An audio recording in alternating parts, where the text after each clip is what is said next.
Kelly, are you a musical guy? Um, I want to be. Oh, you mean musicals? Musicals. Um, Selective. I'm a selective musical guy. Interesting. What would you say your favorite is?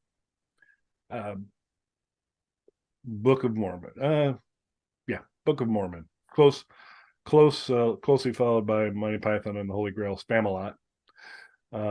But I'd say Book of Mormon was magical. Those are excellent choices, but for me, it's always been Bad Channels. Welcome back to Bog Panda, everybody. I am Dr. Mike at Official Pagan on everything, and joining me, as always, Hi, everybody. This is Kelly at KELLYTHUL on Twitter and Instagram. Welcome to Bog Panda, home of Hard No, the world's shortest podcast. And if you do get a chance to but it's just subscribe, because it was cold out. what was that? I said, but it's just because it was cold out. Fair enough. And took me a while. I know. I had to I was cycle. watching it like Had to, hit you like a wave, it was, just coming over I you. was like, I know where this would be coming from, and so let me kind of get into that mindset, which is a scary place to go. But anyway, if you can get a chance, regardless of the temperature, to like and subscribe to the channel, we greatly appreciate it. Watch a few of the videos, leave us a comment or two. Be sure to check out our fine merchandise. Check some of that stuff out. Absolutely. And while you're there, make sure you leave a comment shaming Kelly because Kelly is a Blue Oyster Cult fan, I am. but you haven't seen Bad Channels. I have not, and so while I was um, ashamedly ignorant initially, not knowing about it. I have now purposely remained purposely ignorant on it in preparation for this show so that you can help set my expectations. I am ashamed of the fact that I am a Blue Oyster Cult fan. Did this come out after Club Ninja? Time frame wise, is that we'll have to check the dates on that. Yeah, I'll have to check the dates on it. That I'm not entirely sure. So this was a product of Full Moon. So Full Moon was at the time the horror arm of Paramount that was run by Charles Band, my old boss, who I made Evil Bong for. Evil Bong was a Full Moon movie post Paramount that was made under Warner Brothers. But Charles Band had been producing movies for a long time under the Empire Pictures banner, made a deal with Paramount to go and make sci-fi and horror movies for them. That was Full Moon.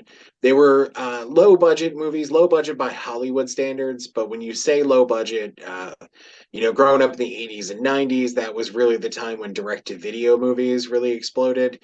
And Full Moon movies looked like Hollywood movies compared to most of those because they did have Paramount behind them. There was a few $1 million going into each movie.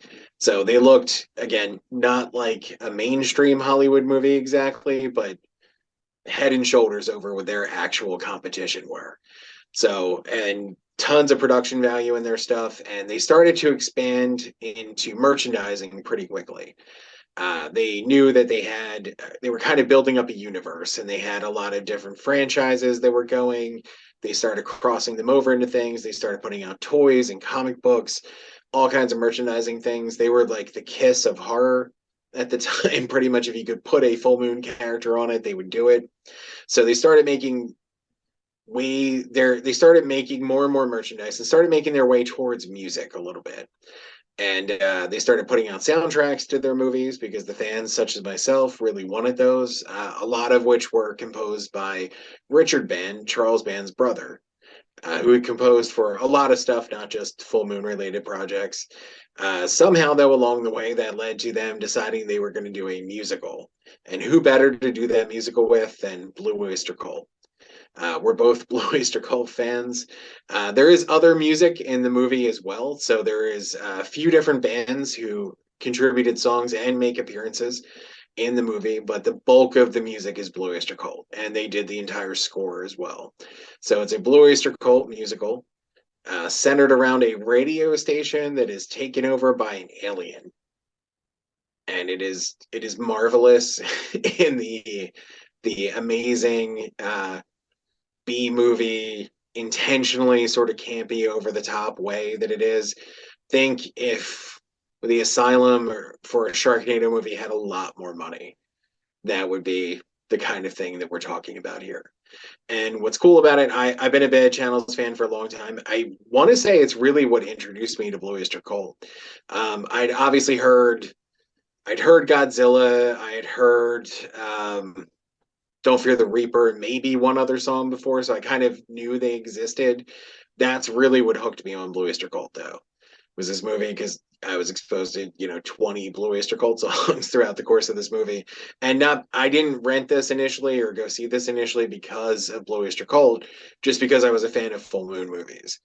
So they had their next movie coming out. It was a musical. It seemed even crazier than everything that had come before it. So of course I had to see it.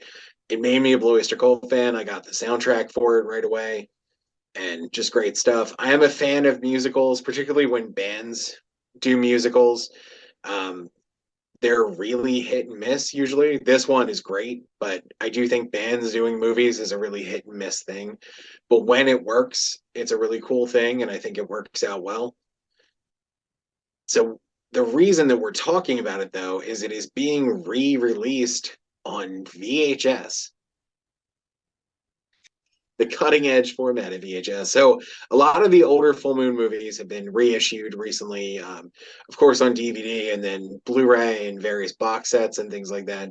Now they've started reissuing them on VHS, which is funny because that's how probably most people my age who grew up watching full moon movies were initially exposed to them. What's cool about it is Evil Bong actually got a VHS release recently as well, which that was never released on VHS. That did come in the DVD days, so that was never released on VHS. But most of these older ones, VHS was their initial release. So for something like Bad Channels, this is more of a reissue than just a collector's item. So it is kind of interesting to me. The movie is also available to stream, though. You can purchase it, and it is available to watch for free on Tubi at the moment. So Also available to watch for free on YouTube, uh, in a clear copyright violation way. We'll include a link to that. Not that we're encouraging anybody to look at that content, but that would be a way to avoid the Tubi commercials. But if it's still up, who knows? By the time we do the show, it may have been found out. But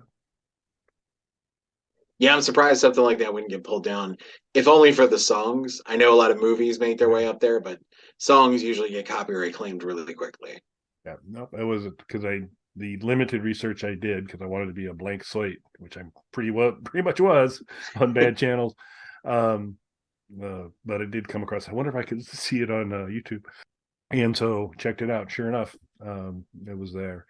Yeah, I'm gonna have to look because I have been known to put certain musical artists in timeout for periods of time, and depending on their behavior. So Club Ninja came out for Blue Oyster Cult and said, "That's it. I've loved you guys. I've liked a bunch of your stuff."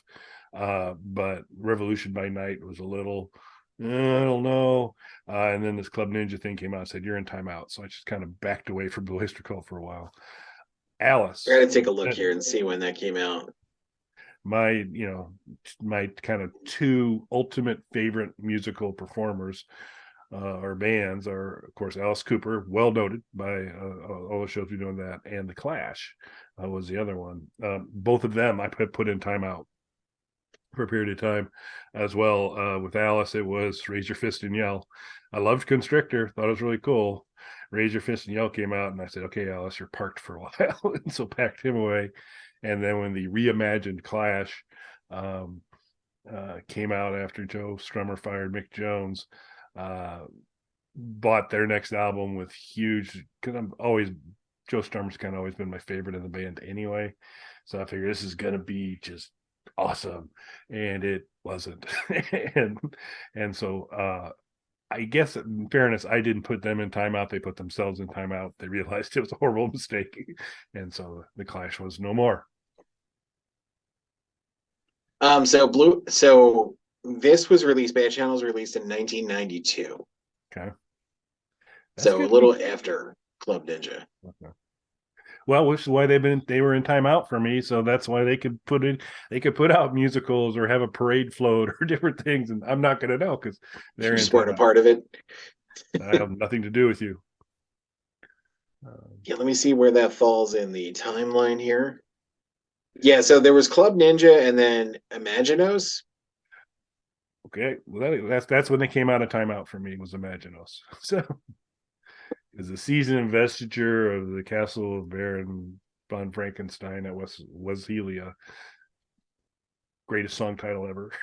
and, and a good song, a really good song. So which originally if I'm fact check me BOC fans on there, but I think Imaginos was originally going to be an Albert Bouchard solo outing, and that he had been working on it for a while. The Bouchard brothers were kind of the bass and the rhythm section of Blue Oyster Cult, and the I think it was Albert that was his solo work, and then they kind of said, "Or it's a Blue Oyster Cult album." So it's like, okay, so they tacked a few more things on it, but because I think Imaginos has been released on VHS, not VHS, but I think there's a re-release of Imaginos now that is closer back to the intended original solo work. So worth taking a look at.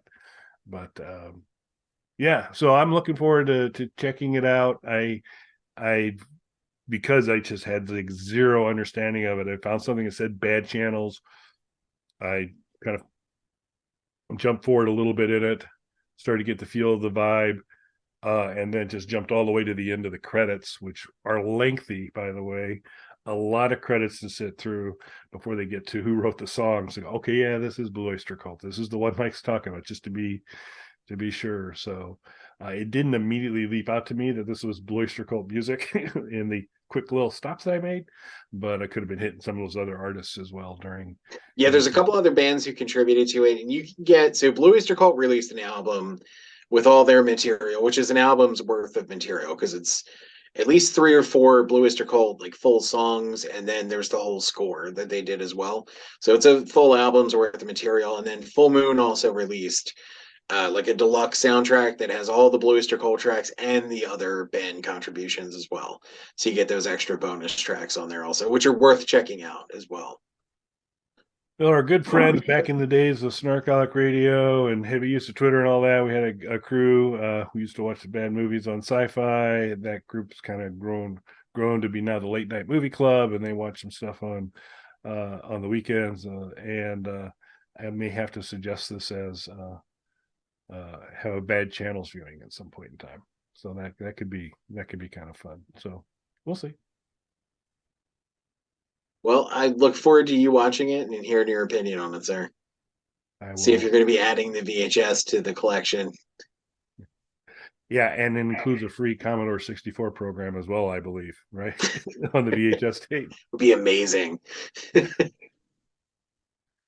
Commodore 64 built out of Blue Oyster Cult re-releases on VHS. That'll be our next show. Thanks for watching, everybody. Thanks, everybody.